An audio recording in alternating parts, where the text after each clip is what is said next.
أوصيكم بالاستفادة من هذه الدورة ومن جميع الدورات، وبالاستماع إلى كلام أهل العلم، سواء بالمشافهة والمجالسة وبثني الركب، أو بالاستماع إلى الأشرطة وما خلفوه من العلم، فإنكم لا تدرون متى سيحتاج الناس إليكم، لا تدرون متى سيحتاج الناس إليكم.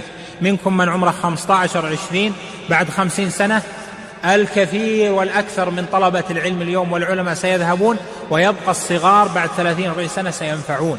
لا تدرون، فاحفظوا علم النبي صلى الله عليه وسلم في أمته، احفظوا فقه الإسلام في هذه الأمة، ولا يكون على أيديكم ذهاب حمل العلم، بل احرصوا وجدوا في ذلك، فإن ذلك نية صالحة وجهاد في سبيل الله. ولذلك قال جمع من أهل العلم: أفضل النوافل على الإطلاق طلب العلم.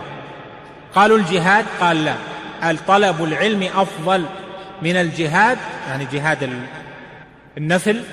لماذا؟ قال لأن طالب العلم ينتفع منه الناس، نفعه متعدد، ينفع في حاضره وفي مستقبله، فطلب العلم نفعه متعد، ولذلك فضله كثير من أهل العلم على الجهاد.